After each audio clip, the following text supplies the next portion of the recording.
আসন্ন ত্রয়োদশ জাতীয় সংসদ নির্বাচনকে কেন্দ্র করে দেশের রাজনৈতিক অঙ্গন এখন সরগরম। আগামী 12ই ফেব্রুয়ারি ভোটের দিন নির্ধারণ হওয়ায় প্রধান দলগুলো তাদের চূড়ান্ত ছক কষতে শুরু করেছে। নির্বাচনে জয় পেতে রাজনৈতিক দলগুলোর মধ্যে চলছে জোট গঠন, ভাঙন এবং আসন ভাগাভাগির তীব্র দর কষাকষি। মাঠের প্রধান শক্তি বিএনপি এবং শক্তি সঞ্চয় করা জামায়াতে ইসলামীর নেতৃত্বাধীন জোটগুলোর সাম্প্রতিক তৎপরতা আগামীর রাজনীতির নতুন সমীকরণের ইঙ্গিতই দিচ্ছে। সকলকে স্বাগত জানাচ্ছি আর কাবেল নিবেদিত দেশ সন্ধ্যায়। আমি সোনিয়া হক আপনাদের সাথে আছি। ৩৫ দিন পর নির্বাচন আলোচনার বিষয় রেখেছি।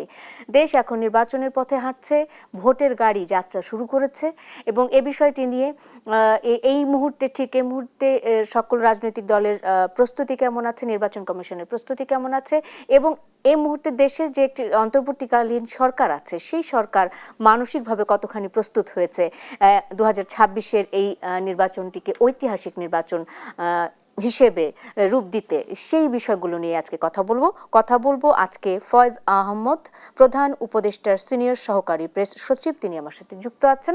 তাকে স্বাগত জানিয়ে আজকের আলোচনা শুরু করতে চাই। ৩৫ দিন পর নির্বাচন, খুব বেশি সময় নেই। ফয়েজ আহমদ, আমি আসলে শুরুটা করতে চাই আপনার প্রতিক্রিয়া দিয়ে। অন্তর্বর্তীকালীন সরকারের আমি যদি একটু তাদের প্রস্তুতিটা নিয়ে, মানসিক প্রস্তুতির যে বিষয়টা, সেই প্রস্তুতির বিষয়টা নিয়ে যদি আমি আপনার সাথে আলোচনাটা শুরু করে দেই, ফয়েজ আহমদ, আপনি কি বলবেন? জি, আপনাকে ধন্যবাদ। আপনি খুব রাইটলি পয়েন্ট আউট করেছেন। আর মাত্র ৩৫ দিন বাকি নির্বাচনের, এবং এই নির্বাচনকে ঐতিহাসিক রূপ দেওয়ার জন্য আপনি যেই প্রসঙ্গটি তুলেছেন যে কি করণীয় হচ্ছে বা কি হচ্ছে এখন পর্যন্ত, আমি যদি আপনাকে উল্লেখ করি, এই নির্বাচনের ক্ষেত্রে একটি ঐতিহাসিক ঘটনা ইতিমধ্যে ঘটেছে। আপনি যদি খেয়াল করেন দেখবেন যে বাংলাদেশের, সম্ভবত আপনার এই স্টুডিওতে এর আগেও কোনো এক আলোচনায় আমি এটা রেফারেন্সে বলেছিলাম যে বাংলাদেশের যে ইলেকশনের হিস্ট্রি, সেখানে কি কি ধরনের নির্বাচন বাংলাদেশে হয়।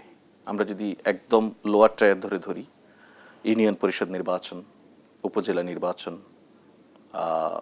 পৌরসভা নির্বাচন, জেলা পরিষদ নির্বাচন, সিটি কর্পোরেশন নির্বাচন, জাতীয় নির্বাচন এবং প্রেসিডেন্সিয়াল ইলেকশন, প্রেসিডেন্ট নির্বাচন, এই নির্বাচনগুলির ক্ষেত্রে সরাসরি পিপলের সম্পৃক্ততা থাকে কোন নির্বাচনগুলিতে? আমরা স্থানীয় সরকার নির্বাচন এবং জাতীয় নির্বাচনের সরাসরি মানুষের প্রত্যক্ষ ভোটের মধ্য দিয়েই নির্বাচনগুলি অনুষ্ঠিত হয়। বাংলাদেশের ইতিহাসে এখন পর্যন্ত এমন একটিও নির্বাচনের রেফারেন্স কেউ দেখাতে পারবে না যেই নির্বাচনে প্রার্থীরা তাদের মনোনয়নপত্র সাবমিশনের দিন কোনো না কোনোভাবে বাধার সম্মুখীন হননি। For the first time in বাংলাদেশের ইলেকশনস হিস্ট্রি, আপনি খেয়াল করুন যে এই নির্বাচনে যারা অংশগ্রহণ করছেন, 12ই ফেব্রুয়ারির নির্বাচনের জন্য যারা প্রতিদ্বন্দ্বিতার মানুষে ইতিমধ্যে তাদের মনোনয়নপত্র সাবমিট করেছেন রিটার্নিং অফিসারের কার্যালয়গুলিতে, কোথাও আমরা এমন একটি ইনসিডেন্টও দেখিনি, কোথাও না। আপনাদের সবগুলি গণমাধ্যমের কোথাও এমন একটি খবর আসেনি যে খবরে বলা হচ্ছে যে দেশের কোনো এক জায়গায় একজন প্রার্থী মনোনয়নপত্র জমা দিতে গিয়ে বাধার মুখে পড়েছেন। সো আমরা যে একটি জয়ফুল এবং পিসফুল ইলেকশনের কথা বলছি, সেই পিসফুল ইলেকশনের যদি প্রারম্ভিকটা আমরা চিন্তা করি, তাহলে সেটাকে বলতে হবে যে নমিনেশন পেপার সাবমিশনের মধ্যে দিয়ে শুরু হয়। তো নমিনেশন পেপার সাবমিশনের এই প্রক্রিয়ায় এতটাই পিসফুল হয়েছে যেটা নিয়ে কোথাও কোনো একটি প্রশ্ন নেই। এর ফলে আমরা এটাকে খুবই খুবই গুড স্টার্ট বলতে পারি। এই স্টার্টটা যেভাবে হয়েছে, এখানে আইন শৃঙ্খলা বাহিনী বলুন, নির্বাচন কর্মকর্তারা বলুন, যারাই যে ভূমিকা রেখেছে, সবচেয়ে বেশি গুরুত্বপূর্ণ ভূমিকা রেখেছে প্রতিদ্বন্দ্বী প্রার্থীরা। অর্থাৎ আপনি মনোনয়ন পেপার সাবমিশনের সময় তো নির্বাচন কর্মকর্তা বাধা দেওয়ার কোনো কারণ নেই, আইন শৃঙ্খলা রক্ষাকারী বাহিনীর সদস্যরা বাধা দেওয়ার কোনো কারণ নেই, সরকারের কোনো কর্মকর্তার বাধা দেওয়ার কোনো কারণ নেই। বাধা দিয়ে থাকেন সাধারণত প্রতিদ্বন্দ্বী প্রার্থীরা, যিনি প্রত্যেকেই এক প্রার্থী অপর প্রার্থীর প্রতি খুবই রেসপন্সিবল আচরণ দেখিয়েছেন। আমরা নাগরিক হিসেবে প্রত্যাশা করি, জাতি হিসেবে আমাদের জন্য এটা খুবই জরুরি, যদি সামনের দিনগুলিতে, অর্থাৎ আগামী 21 তারিখ থেকে প্রচারণা শুরু হবে, ফেব্রুয়ারির 21 তারিখ থেকে, সেই 21 তারিখ থেকে প্রচারণা শুরু হওয়ার, ফেব্রুয়ারির 21 তারিখ বলছি, জানুয়ারির 21 তারিখ থেকে প্রচারণা শুরু হবে। এই প্রচারণার পর্যায়েও যদি এই প্রার্থীরা একই ধরনের আচরণ কন্টিনিউ করেন, এই ভূমিকাটাই ধরে রাখেন, তাহলে সত্যিকার অর্থেই বাংলাদেশে একটি ঐতিহাসিক নির্বাচনের কাছাকাছি এখন। নমিনেশন পেপার সাবমিট করতে গিয়ে কোনো রকমের ব্যত্যয় ঘটেনি এবার, এটা খুবই ইতিবাচক একটা দিক এবং ইলেকশন কমিশনের পক্ষ থেকেও বলা হচ্ছে। এর আগে এ ধরনের সহিংসতা হয়েছে, নমিনেশন সাবমিট করতে গিয়ে দেখা বহু গেছে প্রাণহানির ঘটনা আছে। যে ককটেল বোমা ফেটেছে, সেটা এবার ফাটেনি, এটা একটা ইতিবাচক দিক, মানে প্রশাসন বেশ শক্তপোক্ত আছে। কিন্তু তফসিল ঘোষণার দুদিন পরেই আমরা যদি বলি হাদি হত্যাকাণ্ড থেকে শুরু করে গতকাল রাতে স্বেচ্ছাসেবক দলের মুসাব্বির হত্যাকাণ্ড, এগুলো ঘটনাগুলোকে কি আসলে বিচ্ছিন্ন ঘটনা বলবো? মানে এখানে এগুলো তো শেষ পর্যন্ত রাজনৈতিক উদ্দেশ্যে প্রমাণিত হচ্ছে। কোনো হত্যাকাণ্ডকে বিচ্ছিন্ন বলা বা কোনো হত্যাকাণ্ডকে যে কোনো শব্দের মধ্য দিয়ে আপনি একটা ব্র্যাকেটে বন্দি করে সেটাকে দায় এড়ানোর যে প্রবণতা, সেটা এক ধরনের রাজনৈতিক প্রবণতা। রাজনৈতিক দলগুলি সাধারণত এই ধরনের কথাবার্তা বলে থাকেন। এটা আমার মনে হয় সরকারের পক্ষ থেকে এই কথাগুলি বলা উচিত নয়। আমরা এটাকে বিচ্ছিন্ন ঘটনা কোনোভাবেই বলতে পারি না। এই ঘটনাগুলি তো টু সাম এক্সটেন্ট পরিকল্পিত। হাদি হত্যার ঘটনা যদি বলেন বা মুসাব্বির হত্যার ঘটনা যদি বলেন, এগুলি পরিকল্পিত, যারা করেছে তারা। এখন এই পরিকল্পনাগুলি ফয়েল করার ক্ষেত্রে আমাদের গোয়েন্দা সংস্থার যে ব্যর্থতা আছে, এটা আমরা বহুবার বলেছি। আবার একই সঙ্গে এই ব্যর্থতার কথা যখন আমরা বলি, এই সামনের নির্বাচনকে বানচাল করার জন্য যে শক্তি খুব উন্মুখ হয়ে আছে, যে শক্তি প্রতিনিয়তই এমন সব ঘটনা আমাদের সোসাইটিতে, আমাদের রাজনীতিতে, আমাদের সমাজে ঘটানোর চেষ্টা করছে, যে ঘটনাগুলির মধ্যে দিয়ে আমাদের নির্বাচনের বাস্তবতাটা না থাকে, সেই ঘটনাগুলি যে প্রচেষ্টা, তার বহু প্রচেষ্টা ইতিমধ্যে গোয়েন্দা সংস্থার সাকসেসফুল ভূমিকার কারণেই ফয়েল হয়েছে। এখন যেটা মুশকিল সেটা হচ্ছে যে এই ঘটনাগুলি ঘটে সাধারণত জনপরিসরে, গণমাধ্যমে, সেগুলি নিয়ে আলোচনা হয়, এটা খুব স্বাভাবিক। যেগুলি ঘটে না, অর্থাৎ যেগুলি ঘটার সম্ভাবনা থাকে এবং সেগুলি ঠেকিয়ে দেওয়া সম্ভব হয়, সেগুলি নিয়ে তো কোনো পরিসরে আলোচনা হয় না, হওয়ার সুযোগ নেই, কারণ রাষ্ট্রের বা গোয়েন্দা সংস্থাগুলির কাজই তো সেগুলি ঠেকানো। সো কিছু ব্যর্থতা এই সমস্ত এই জায়গায় আপনি একদম পার্টিকুলারলি যদি হত্যাকাণ্ডগুলির বলেন, হ্যাঁ ব্যর্থতা কিছু আছে, সেগুলি খুব কস্টলি লার্নিং আমাদের জন্য। সেগুলিকে কিভাবে মোকাবেলা করছে আইন শৃঙ্খলা বাহিনী, সেই জায়গাগুলিকে কিভাবে ডিল করছে এখন সেটাও দেখার বিষয়। কিন্তু আমি ব্যক্তিগতভাবে মনে করি এই ঘটনাগুলির কারণে কোনোভাবেই আমাদের নির্বাচন প্রক্রিয়া এখন পর্যন্ত প্রভাবিত হতে পারে এই ধরনের কোনো বাস্তবতা তৈরি হয়নি, আপনি সেটা মনে করছেন। কিন্তু তারপরও যদি আমরা বলি যে দেশে এখন মানে আমি যে প্রথমেই বলেছি যে দুটি শক্তিশালী জোট, মানে চারটি জোট থাকলেও দুটি জোট বেশ শক্তিশালী। একটি হচ্ছে বিএনপি নেতৃত্বাধীন, আরেকটি হচ্ছে জামাত ইসলামী নেতৃত্বাধীন, এবং নির্বাচন পর্যন্ত ঠিক সহিংসতা ছড়াবে না এই আশ্বাসও কিন্তু আমরা আইন শৃঙ্খলা বাহিনীর পক্ষ থেকে পাচ্ছি বলে মনে হচ্ছে না। মানে আইন শৃঙ্খলার অবনতি হচ্ছে, বিভিন্ন জায়গায় ছিটেফোঁটা হচ্ছে, এবং সেটা সামগ্রিক অর্থে মানে নির্বাচনের আগ পর্যন্ত গিয়ে একটা বিশাল আকার ধারণ করবে না, এই গ্যারান্টিটা কোথায়? এই গ্যারান্টির কিছু প্র্যাকটিক্যাল রিজন আছে। প্রথম কথা হচ্ছে আইন শৃঙ্খলা পরিস্থিতির অবনতি হচ্ছে না, দু একটি ঘটনা ঘটছে, সেটা সত্য। কিন্তু আপনি ওভারঅল যদি আপনি আমাদের ক্রাইম স্ট্যাটিস্টিক্সটাকে একটু সামনে রাখেন, তাহলে আপনি দেখবেন যে এই অন্তর্বর্তীকালীন সরকার একটি অভ্যুত্থান পরবর্তী সময়ে দায়িত্ব গ্রহণের পর দেশের সার্বিক যে আইন শৃঙ্খলা পরিস্থিতি ছিল, তার তুলনায় যদি আপনি আজকে জানুয়ারির 7 তারিখে এসে বিবেচনা করেন, দেখবেন যে এটা অনেক পাল্টেছে, অনেক ডেভেলপ করেছে। এটা তো সত্য যে আমাদের ল এনফোর্সমেন্ট এজেন্সিগুলিকে, আমাদের সবগুলি গণতান্ত্রিক প্রতিষ্ঠানকে কিভাবে পলিটিসাইজ করা হয়েছে এবং পলিটিসাইজ করার পর ক্রিমিনালাইজ করা হয়েছে। তো সেই বাস্তবতা থেকে আমরা যখন এখানে দাঁড়িয়ে আছি, আমরা দেখি যে এখন পর্যন্ত ইলেকটোরাল ভায়োলেন্স যেটিকে বলে, আমরা কোনো অর্থে কোথাও সেই ধরনের বড় ধরনের কোনো ইলেকটোরাল ভায়োলেন্স দেখতে পাচ্ছি না। সেটা আইন শৃঙ্খলা বাহিনীর ভূমিকা যেমন রয়েছে, এই আইন শৃঙ্খলা বাহিনীকে দেখুন, প্রতিদ্বন্দ্বিতা যারা করছেন তারা তো প্রত্যেকেই ইলেকশনেই জিততে চান। তার মানে কি, ইলেকশনটাকে পিসফুল ভাবে ইলেকশন পর্যন্ত গড়ানো, অর্থাৎ ভোটিং পর্যন্ত গড়ানো, সেই দায়িত্বটা ওনাদেরও। সেই জায়গায় ওনারাও কিন্তু খুব রেসপন্সিবল হইতে ল এনফোর্সমেন্ট এজেন্সিগুলিকে সহযোগিতাই করছেন। এর ফলে আপনি দেখবেন না কোনো এলাকায় যে দুই প্রার্থীর মধ্যে মারামারি, এতজন আহত, এই ধরনের ঘটনা খুব রেয়ার করছে। বাংলাদেশের মতো দেশে, যেখানে আমি আপনাকে একটা এক্সাম্পল দেই, সেটা হচ্ছে সম্ভবত 2016 সালে উপজেলা পরিষদ নির্বাচন চলাকালে শরীয়তপুরের নড়িয়া বলে একটা উপজেলা আছে, সেইখানকার একটা ইউনিয়ন পরিষদ নির্বাচনে 2016 সালে ইউনিয়ন পরিষদের নির্বাচনে দুই চেয়ারম্যান ক্যান্ডিডেটের মধ্যে মারামারির ঘটনা ঘটে, সেখানে খুনাখুনির ঘটনা পর্যন্ত গড়ায়। পরবর্তীতে 6-7 বছর পর্যন্ত সেই ঘটনাকে কেন্দ্র করে একের পর এক খুনের ঘটনা ঘটেছে। সো বাংলাদেশে নির্বাচনের সংস্কৃতিটা এমন, এখানে মানুষ ইনভলভ হয়ে যায় প্রক্রিয়ার সঙ্গে। আপনি যদি রেফারেন্স দেখি ভারতে, অর্থাৎ আপনি আমাদের বর্ডারের ঠিক ওই পারে ভারতের যেই পঞ্চায়েত রয়েছে, আমাদের যেটা ইউনিয়ন পরিষদ ইলেকশন, ভারতে সেটা পঞ্চায়েত ইলেকশন। সো আমাদের ধরুন কুমিল্লা সীমান্তের ঠিক ওই পারে যেই পঞ্চায়েত রয়েছে, সেই পঞ্চায়েতের নির্বাচন যখন অনুষ্ঠিত হয়, ভোট কেন্দ্রে কিন্তু এই ব্যালট বাক্স বেশ কয়েকদিন, 10 দিন 15 দিন, কখনো কখনো মাসেরও বেশি সময় থাকে।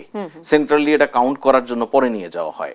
আপনি একবার চিন্তা করেন বাংলাদেশের বাস্তবতা কি, কোনো জায়গায় যদি ভোট কাস্টিং শেষ হলো ধরেন বিকেল 5:30টায়, বিকেল 5টায়, এরপরে যদি গণনা শুরু করতে দেরি করে, হাউকাও লেগে যাবে না? একদিন রেখে দেওয়া, এটা কি মানে কল্পনা করা যায়? মানে এক রাত যদি বলে যে না আজকে রাতে, এখন রাত হয়ে গেছে, এখন আর নিব না, আগামীকাল সকালে নিব, সব প্রার্থীর লোকজন এসে বলবে না আমরা প্রোটেকশন দিয়ে নিয়ে যাব, ওই ভোট কেন্দ্রে কেউ ব্যালট বাক্স রেখে দিতে দিবে না। সো এটা হচ্ছে নির্বাচনী একটা সংস্কৃতির পার্থক্য। আমি এই কারণে কথাটা বলছি, গণতান্ত্রিক প্রতিষ্ঠানগুলিকে যদি শক্তিশালীভাবে দাঁড় করানো যায়, তাহলে অনেক সমস্যার সহজ সলিউশন খুঁজে পাওয়া যায়। প্রশাসনের বিরুদ্ধে অভিযোগ রয়েছে বিভিন্ন রাজনৈতিক দলের। আমি যদি একটু বলি যে হাসনাত আব্দুল্লাহ কিছুদিন আগে বলেছেন যে প্রশাসন একটি বিশেষ দলের দিকে ঝুঁকে আছে। আমি যদি একটু জামাতের কথা বলি, জামাত গতকালই বলেছে যে জুলাই গণঅভ্যুত্থানের পর প্রথম নির্বাচনটি যদি অ্যারেঞ্জড নির্বাচন হয় তাহলে দেশ অস্তিত্ব সংকটে পড়বে, এমনটা হুঁশিয়ারি করেছেন জামায়াতের নায়েবে আমির। এবং বর্তমান আইন শৃঙ্খলা পরিস্থিতিকে হতাশাজনক উল্লেখ করে কোনো দলের নেতারা বলছেন আবারও কোনো পাতানো নির্বাচনের আয়োজন করা হলে তারা রাজপথে নামতে বাধ্য হবেন। যদিও সিএসি এর উত্তর দিয়েছেন আজকে প্রধান নির্বাচন কমিশনার। এবং আমি যদি এনসিপির মুখপাত্র আসিফ মাহমুদ সজীব ভুইয়া বলছেন যে লেভেল প্লেইং ফিল্ড এখন পর্যন্ত নিশ্চিত হয়নি, সেক্ষেত্রে একটা সুষ্ঠু নির্বাচন নিয়ে তারা শঙ্কা প্রকাশ করছেন। এই অভিযোগগুলো কি? অভিযোগগুলিকে আমি খুব ইতিবাচকভাবে দেখি দুটো কারণে। অভিযোগের দুটো দিক আছে। একটি একদম পলিটিক্যাল রেথরিক, আমাদের এখানে রাজনীতিতে এই কালচার আছে, এই কথাগুলি বলে রাজনীতির মাঠ গরম রাখার চেষ্টা, একটা অংশকে আমি সেভাবে দেখি। আরেকটা অংশ যেটা বলছে যে অ্যারেঞ্জড ইলেকশন হলে বাংলাদেশের অস্তিত্ব হুমকির মুখে পড়বে বা আরেকটি পাতানো নির্বাচনে দেশের মানুষ মেনে নেবে না, রাস্তায় নেমে আসবে। এই দুটি বক্তব্যকে আমি অত্যন্ত ইতিবাচকভাবে দেখি।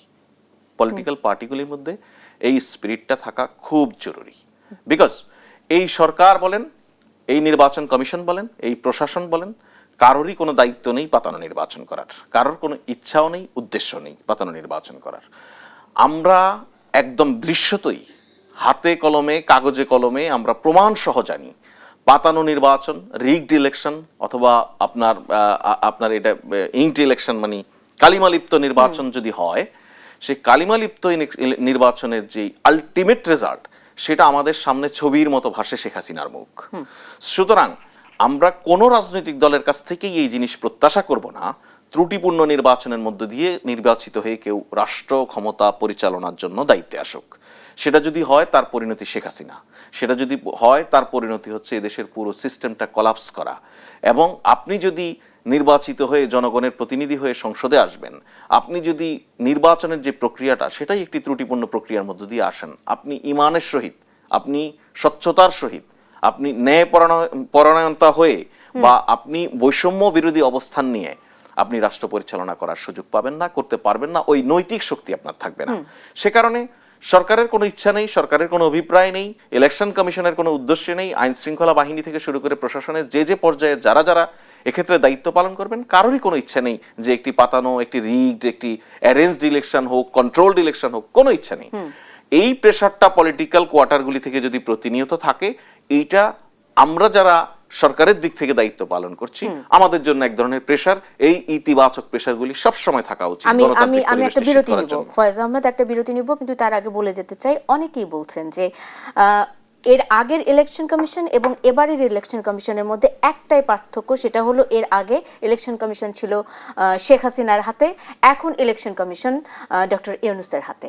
এই বিষয়টি নিয়ে আলোচনায় ফিরবো আমি বিরতির পর। দর্শক, একটা বিরতি নিচ্ছি। আর কাবিল নিবেদিত দেশ সন্ধ্যায়, সঙ্গে থাকুন। বিরতির পর স্বাগত আরেকবার দেখছেন আর কাবিল নিবেদিত দেশ সন্ধ্যা। সোনিয়া হক আপনাদের সাথে আছি। ৩৫ দিন পর নির্বাচন, এই বিষয়টি নিয়ে কথা বলছিলাম। রাজনৈতিক দলগুলোর প্রিপারেশন, অন্তর্বর্তীকালীন সরকারের প্রস্তুতি এবং নির্বাচন কমিশন কি করছে, এই বিষয়গুলো নিয়ে কথা হচ্ছে। ফয়েজ আহমদ ছিলেন এতক্ষণ আমার সাথে। জানিয়ে রাখতে চাই আমার আরও একজন অতিথি মুনিরা শারমিন, যুগ্ম আহ্বায়ক জাতীয় নাগরিক পার্টি এনসিপি, তিনিও যুক্ত হয়েছেন আমার সাথে। মুনিরা শারমিন, আপনাকে স্বাগত জানাচ্ছি। যেমনটা বলছিলাম, ৩৫ দিন পর নির্বাচন। এনসিপির আসলে এনসিপি নিয়ে অনেক প্রশ্ন করার আছে, কিন্তু তার আগে আমি ৩৫ দিন পর এই যে নির্বাচন, এই নির্বাচন নিয়ে আপনার প্রতিক্রিয়াটা একটু জানতে চাই। প্রতিক্রিয়া দিয়ে শুরু করুন। ধন্যবাদ। যারা দেখছেন তাদের শুভেচ্ছা, ফয়েজ ভাইকে শুভেচ্ছা। দেখেন, নির্বাচন তো সামনে ৩৫ দিন পর, আপনি যেটা বললেন, তবে সাধারণ মানুষের মধ্যে এখনো একটা প্রশ্ন যে নির্বাচন কি হবে, নির্বাচন কি হবে।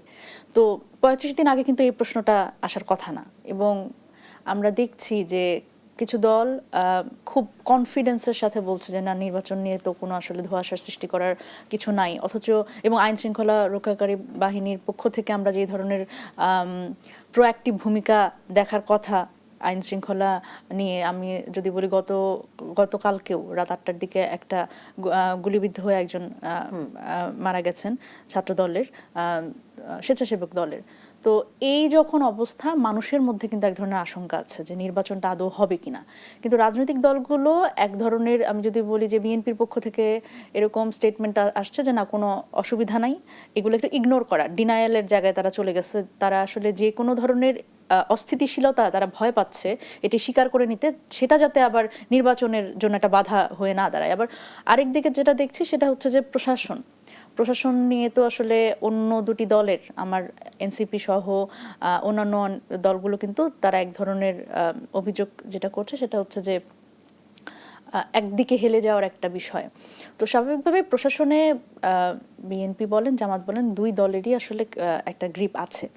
এখন যে দল আসলে যখন একটু ধাক্কা খায়, যে দলের জায়গায় একটু সুবিধা কম পড়ে, তখন আসলে সেই দল পছন্দ করে এক ধরনের অভিযোগ দিতে। তবে এটা খুবই স্বাভাবিক যে দেখেন, এত দিন পরে যখন নির্বাচনহীনতার একটা সময় আমরা পার করেছি, এই নির্বাচন সেই জায়গা থেকে মানুষের একটা প্রত্যাশার জায়গা, যে ভোটাররাও চায় যে তারা নিজেদের যেই ভোটটা সেটি যাতে শান্তিপূর্ণভাবে দিতে পারে, এবং রাজনৈতিক দলগুলোরও প্রত্যাশা যে নির্বাচনটা যাতে আসলে সঠিকভাবে সুষ্ঠুভাবে সম্পন্ন হয়। সেখানে আমার মনে হয় যে সরকারের পক্ষ থেকে ভাইরা আছেন, ওনারা আসলে ওনাদের এখানে অনেক বেশি প্রোঅ্যাক্টিভলি আসলে কাজ করার প্রয়োজন। কিন্তু দেখেন, যখন আসলে তফসিল ঘোষণার পরেই হাদির এই ঘটনাটা ঘটে, হাদি গুলিবিদ্ধ হয় এবং পরে শাহাদত বরণ করে, এরপরে কিন্তু আমরা তরুণ যারা রাজনীতিবিদ, যারা আসলে নির্বাচন নিয়ে আমরা এলাকায় গেছি, প্রচারণায় গেছি, তারা কিন্তু এক ধরনের জীবন ঝুঁকি নিয়েই কিন্তু আমরা আসলে প্রচারণাগুলোতে গেছি।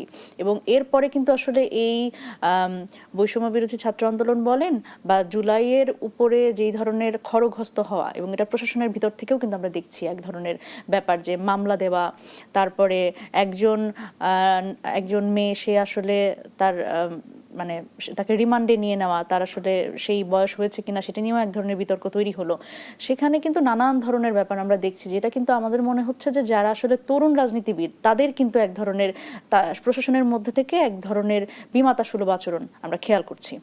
সেই জায়গা থেকে আমার মনে হয় যে ইসির পক্ষ থেকেও এক ধরনের কথাবার্তা যে না, কোনো অসুবিধা নাই। এবং দেখেন, এই হাদির ঘটনাটা যখন বলা হলো বিচ্ছিন্ন ঘটনা, একটা দায়িত্বশীল পর্যায় থেকে, আমরা আবার আজকে বিএনপির পক্ষ থেকে দেখলাম যে একটি হত্যার ঘটনা, সেটি আসলে কিভাবে বিচ্ছিন্ন ঘটনা হয়, সালাউদ্দিন ভাই বললেন। তো এই যে এত বড় বড় কিছু ঘটনা, হত্যার ঘটনা, সেগুলোকে যখন আসলে এত লাইটলি নিয়ে নেওয়া হয় বা এরকম করে ডিনাই করা হয় যে এগুলো আসলে বিচ্ছিন্ন ঘটনা এবং নির্বাচনের আগে এই ধরনের ঘটনা ঘটতেই পারে, এই বিষয়গুলো আসলে খুব শঙ্কার। আমরা যারা রাজনীতি করতে এসেছি ৫ আগস্টের পরে, তারা কিন্তু অনেক বেশি শঙ্কার মধ্যে পড়েছি। আপনি যদি বলেন এনসিপির আজকের একটা অবস্থান, আপনি জোটকেন্দ্রিক যে অবস্থান, সেটিরও কিন্তু একটা বড় কারণ এটি, যে তরুণরা আসলে তাদের নিরাপত্তা নিয়ে খুব বেশি শঙ্কিত। সুতরাং এই জায়গায় আসলে আজকে যদি আমাকে হত্যা করা হয়, কালকে আমার জন্য কে মাঠে নামবে?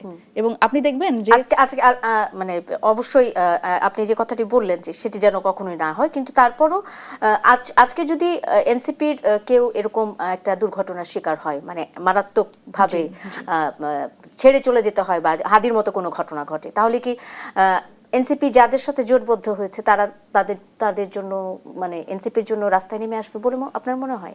দেখেন, রাস্তায় তো আসলে শুধুমাত্র যারা জোটের তাদের থেকে এই এক্সপেকটেশনটা শুধু তাদের থেকে না, আমরা কিন্তু সবার থেকেই করি। আমরা দেখেন, যখন আমরা আসলে এই হাদির এই হত্যার যে বিচারের দাবিতে যখন আমরা মাঠের কর্মসূচি দেখেছি, তখন কিন্তু আমরা সব দলমত নির্বিশেষে সবাইকে আসতে দেখেছি। কিন্তু দেখেন, একটা নির্দিষ্ট দল তারা কিন্তু এই বিচার চাওয়াতেও তাদের এক ধরনের অনীহা আমরা দেখছি। তো সেই জায়গা থেকে আমার মনে হয় যে দলমত নির্বিশেষে, এবং আমি মানে খুবই হতাশ হই যখন এত বড় একটি দল, সেই দলের হাদি না হয় অন্য একটা প্ল্যাটফর্মের, কিন্তু স্বেচ্ছাসেবক দলেরই তো একজন হত্যার শিকার হয়েছে, সেটি যখন বিচ্ছিন্ন ঘটনা বলে, তাহলে আসলে বিচার চাওয়ার প্রক্রিয়াতে তারা আসলে কতটা আন্তরিক, এটিও কিন্তু একটা বড় প্রশ্ন হয়ে দাঁড়ায়।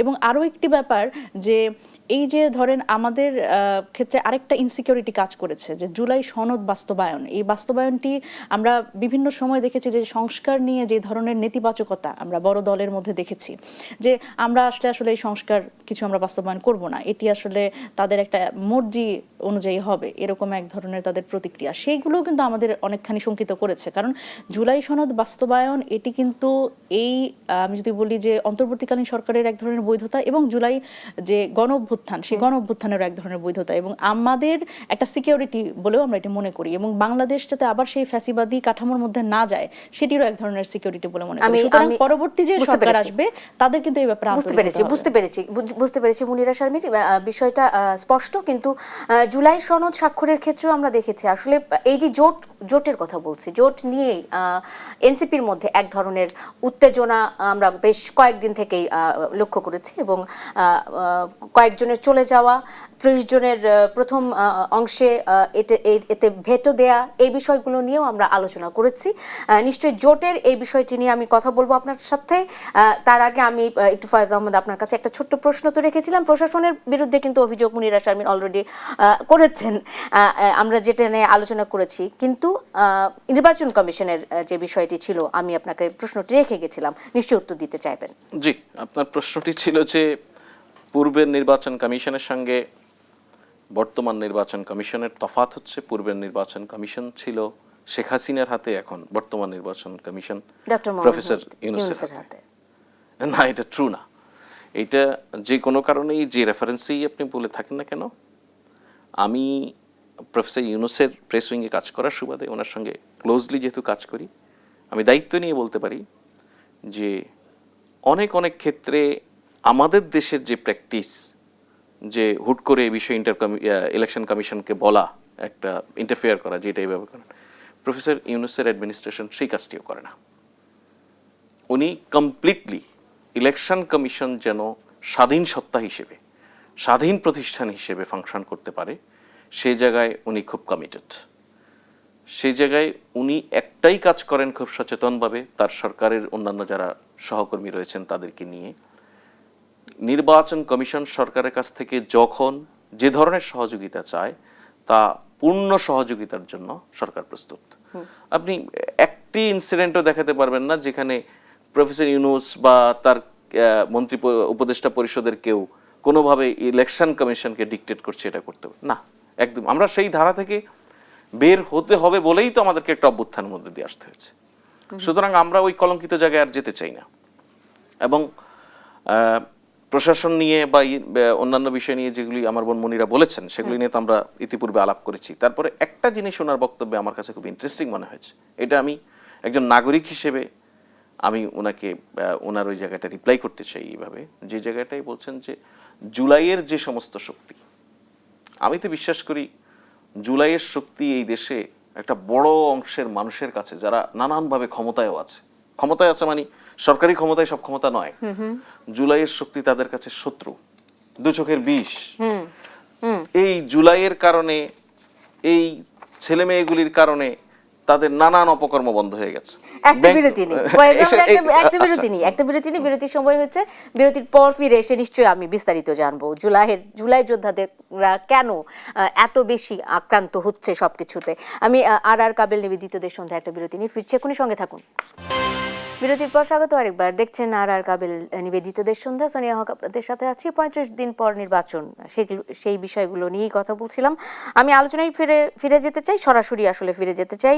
ফয়েজ আহমদ, আপনাকে থামিয়ে গেছিলাম। জুলাই যোদ্ধারা কেন বারবার আক্রান্ত হচ্ছে এবং এই আক্রান্ত হওয়ার ভয়েই হাদির মৃত্যু ঘটনা, মানে সবকিছু মিলিয়ে কিন্তু এনসিপি এই যে জোটবদ্ধ হওয়ার পেছনে কিন্তু এই কারণটাও এনসিপি দেখিয়েছে যে আমরা একটা বড় দলে মিশেছি যাতে করে আমরা আমাদের জীবন ভয় বা জীবন নিয়ে যে সংশয় আছে। আমি আমি ওই ওই ওই পার্টিকুলার পয়েন্ট না, আমি যেটা বলতে চেয়েছিলাম যে এটা তো ট্রু যে ধরেন শেখ হাসিনা পালিয়েছে, তার সঙ্গে ধরেন আরো কয়েকশো মানুষ পালিয়েছে, তাই না? তো শেখ হাসিনার মানুষ তো আর কয়েকশো ছিল না, কয়েক লাখ মানুষ ছিল। তো শেখ হাসিনাকে তোষামত করে ছিল, শেখ হাসিনার পক্ষে বয়ান উৎপাদনকারী নানান মানুষ ছিল। আপনি সব বাদ দেন, মাঠে মনিরার এখান দিয়ে হেঁটে গেলে তার উপরে কেউ আক্রমণ করবে কিনা, তার চেয়ে বড় বিষয় হচ্ছে তার পাশে টকশোতে বসেও তো তাকে আক্রমণ করে। আছে না এরকম লোক? সোশ্যাল মিডিয়ায় আক্রমণ করে না? তো এই মানুষগুলি তো আছে। আমি বলছি যে এই শুধু এনসিপি নয়, ধরেন হাদি তার এনসিপি করতো না, জুলাই অভ্যুত্থানে সম্মুখভাগে নেতৃত্ব দিয়েছে নানান পরিসরে, এর একটা দল হচ্ছে এনসিপি। এর বাইরেও এর বাইরেও ক্ষুদ্র ক্ষুদ্র গ্রুপ আছে। এরা তো সবাই এনিমি ওই দলগুলির, এরা নানানভাবে এদের টাকা আছে। সুতরাং আপনার একটা রাজনৈতিক শিক্ষা হচ্ছে, আমি যেটা মনে করি যে ধরেই নিতে হবে প্রশাসন, এখানকার সোসাইটিতে যারা নানানভাবে ইনফ্লুয়েন্সিয়াল অর্থবিত্ত আছে, এরা কেউ আমাকে সহযোগিতা করবে না, এরা প্রতিনিয়ত আমাকে আঘাত করার চেষ্টা করবে। এই স্ট্রাগলের মধ্য দিয়ে আমার রাজনীতিটা দাঁড় করাতে হবে, সেটাই জুলাইয়ের রাজনীতি। আমরা যদি কেউ কোনো পরিসরে একবারও ভাবি আমরা ফেসিবাদের একটা আইকনিক ফিগারকে আমরা এখানে সরিয়ে দিতে পেরেছি, আমরা যদি ভাবি যে ওর মধ্য দিয়েই আমাদের কাজ সমাপ্ত, তাহলে আর রাজনীতি থাকে না। তো তা এই জুলাইয়ের রাজনীতিটাই হচ্ছে যে ধরে নিতে হবে আমার এখানে যেই মূল রয়ে গেছে, মূল এখনো শেষ হয়নি, ফেসিবাদের মূল শেষ হয়নি। ফেসিবাদের মূল শুধুমাত্র যে প্রশাসনের নানা জায়গায় আখড়া গেড়ে বসেছিল তা কিন্তু নয়, এখানকার কালচারাল উইংয়ে ছিল, এখানকার মিডিয়ায় ছিল, এখানকার মুদি দোকানে ছিল, হাট বাজারে ছিল, সব জায়গায় ছিল, তাই না? আমি যেটা প্রায় বলি যে একটা হচ্ছে পলিটিসাইজ করা, আর একটা হচ্ছে ক্রিমিনালাইজ করা। পলিটিসাইজ করলে বাহিনীগুলি বলুন বা গণতান্ত্রিক প্রতিষ্ঠানগুলি বলুন একটা দলের পক্ষে অবস্থান নিবে, পক্ষে অবস্থান তো এরা শুধু নেয়নি, এরা তো আপনি তুলে নিয়ে এসেছে, এরা তো গুন্ডা বাহিনী হিসেবে কাজ করেছে, প্রতিষ্ঠানগুলি এভাবে কাজ করেছে। একটা ক্রিমিনালাইজ থেকে পলিটিসাইজ হওয়া আমি তো মনে করি গণতন্ত্রের পথে একদম উন্নতি। সেই উন্নতিটা আমরা ঘটিয়ে ফেলেছি। ক্রিমিনালাইজ থেকে পলিটিসাইজ থেকে আরো ক্লিন আপ করে তাদেরকে প্রফেশনাল জায়গায়, তাদের নিজ নিজ রেসপন্সিবিলিটির জায়গায় নিয়ে আসতে হয়তো সক্ষম হওয়া যাচ্ছে আস্তে আস্তে। এটা তো একদিন দুই দিনের লড়াই না। সুতরাং আমি মনে করি এই দেশের আপামর মানুষ জুলাইয়ে যারা সক্রিয় ভূমিকা রেখেছে তাদেরকে ভালোবাসে, কিন্তু মুশকিল হচ্ছে আমাদের দেশের মানুষের যেই নেচার, এই ভালোবাসাটা তার ভালোবাসার জায়গায় সীমিত থাকবে। কেউ কিন্তু তার জন্য এক্সট্রিম কিছু না হলে ঝাঁপিয়ে পড়বে না। ধরুন শরীফ ওসমান হাদির জন্য যে এই মানুষের ভালোবাসা দেখিয়েছে, স্টিল প্রতিনিয়ত তার জন্য মানুষ কথা বলছে, এই মানুষগুলি কিন্তু শরীফ ওসমান হাদির ইলেকশন ক্যাম্পেইনে ঝাঁপিয়ে পড়েনি, খেয়াল করুন। সো আমাদের দেশের মধ্যবিত্তের রাজনৈতিক চরিত্র হচ্ছে ভালোবাসি, সুযোগ পেলে তাকে সহযোগিতা করব, ভোট দিব, আরো যদি সুযোগ পাই, হাদিকে মানুষ টাকা দিয়েছে ইলেকশনের ক্যাম্পেইনের জন্য, সেই সুযোগটা নিব, কিন্তু আমি তার জন্য কর্মীর মতো ঝাঁপিয়ে পড়বো না। কিন্তু দুষ্ট লোকগুলি সবসময় ক্যাডারের মতো ঝাঁপিয়ে পড়ে। সো দুষ্ট লোকের এগেইনস্টে জন্য ভালো লোক সবসময় দুর্বল থাকে, তারা দ্বিতীয়বার চিন্তা করে না। এক্স্যাক্টলি। ফয়েজ আহমদ, ধন্যবাদ। মুনিরা শারমিন, জুলাইয়ের রাজনীতির কথা বলছিলেন ফয়েজ আহমদ, বারবার কিন্তু এই কথাটা বলছেন যে জুলাই যোদ্ধাদের রাজনীতি করার যে জায়গাটা, সেই জায়গাটা আসলে আপনারা করতে পেরেছেন কিনা? কারণ জোট নিয়ে নানা রকমের উত্তেজনা এবং দলের মধ্যে ভাগ বিভাজন, এই বিষয়গুলো আমরা দেখেছি। আমি এত বেশি ডিটেলে যাব না, আপনার কাছে জানতে চাই যে রাজনীতিটা আসলে করতে পারলেন কিনা। দেখেন, জুলাইয়ের রাজনীতিটা করার জন্য, মানে আমি তো যদি বলি যে এনসিপি সবে 10 মাস বয়সী একটা দলের জুলাইয়ের রাজনীতি করতে পারলো কি পারলো না, এই মূল্যায়ন কিন্তু দিস ইজ ভেরি আর্লি। তো সেই জায়গা থেকে আমি যদি বলি যে আমরা আমাদের জায়গা থেকে চেষ্টা করেছি, এবং আজকের যে পরিস্থিতি আমি ব্যক্তিগতভাবে যেটা মনে করি সেটা হচ্ছে যে জুলাইয়ের যে রাজনীতি, সেই রাজনীতিটা কিন্তু এনসিপির করার কথা ছিল এবং এনসিপি করার চেষ্টাও করছে, কিন্তু সেটা আসলে আরেকটু দূরদর্শী সম্পন্ন হওয়া দরকার ছিল আমাদের যেহেতু আমি এনসিপিকে রিপ্রেজেন্ট করছি, আমার মনে হয় যে এনসিপি রাজনীতি আগামী 50 বছরের রাজনীতি। বাংলাদেশে যে পলিটিক্যাল ভ্যাকিউম তৈরি হবে, এনসিপি মধ্যপন্থা রাজনৈতিক দল হিসেবে তার কিন্তু ওই ভ্যাকিউমটা ফিল আপ করার যথেষ্ট যোগ্যতা সম্পন্ন নেতৃত্ব ছিল, আছে, এবং তারা চাইলে এটা পারে। এই সময়কার যে সিদ্ধান্ত, এই সিদ্ধান্ত নিয়ে তো আসলে অনেক বেশি জলঘোলা হচ্ছে। এই সময়কার সিদ্ধান্তটা আসলে ঠিক নাকি ভুল এনসিপির ভবিষ্যতের জন্য, এটা কিন্তু ভবিষ্যৎ নির্ধারণ করবে। কিন্তু এই জায়গা থেকে আমার মনে হয় যে আমি এখনো মনে করি যে আসলে এই জোটবদ্ধ হওয়ার থেকে আমার মনে হয় যে 300 আসনে যদি আমরা প্রার্থী দিতে পারতাম, এবং আপনি নিজেও একজন প্রার্থী ছিলেন। একদমই 125 জনের যে মনোনীত প্রার্থী ছিল, আমি নিজেও একজন প্রার্থী ছিলাম, এবং আমি কিন্তু ওই জায়গা থেকে যখন ক্রাউড ফান্ডিং করলাম, আমি তো সাধারণ মানুষের সাথে আমার একটা ইন্টারাকশন হয়েছে। আমি জাস্ট 2 দিনে 4 লাখ টাকার মতো মানুষ আমাকে দিয়েছে। এখন সেগুলো কিন্তু আমি ফেরত দেওয়ার প্রসেসে আছি, যেহেতু আমি নির্বাচন থেকে নিজেকে প্রত্যাহার করেছি। মানুষ আসলে দেখতে চায় সাহসিকতা, মানুষ আসলে দেখতে চায় স্বচ্ছতা। একজন নেতা আসলে তার কথার ভ্যালিডিটি, এটা মানুষ দেখতে চায়। বাংলাদেশের মানুষ যে রাজনৈতিক পরিবর্তনটা দেখতে চায়, সেটা সেই ফাঁকা বলি আর চায় না। প্রতিশ্রুতি দিয়ে প্রতিশ্রুতি ভঙ্গ করা, এই জিনিসগুলো মানুষ চায় না। সুতরাং আমাদের প্রতি জুলাই ও গণ অভ্যুত্থানের প্রতি মানুষের যে সেন্টিমেন্ট, এটাই আমাদের সবচেয়ে বড় শক্তি ছিল। সুতরাং সেই জায়গা থেকে আমার মনে হয়েছে যে আসলে এই 300 আসনে যদি আমরা এককভাবে নির্বাচন করতে পারতাম, এটি আমাদের জন্য ভালো হতো। হয়তো আমরা খুবই কম সংখ্যক, বা আমরা হয়তো সবাই হারতাম, কিন্তু আমরা তো আসলে হারার মধ্যে দিয়ে রাজনীতিটা নির্মাণ করতে চেয়েছি।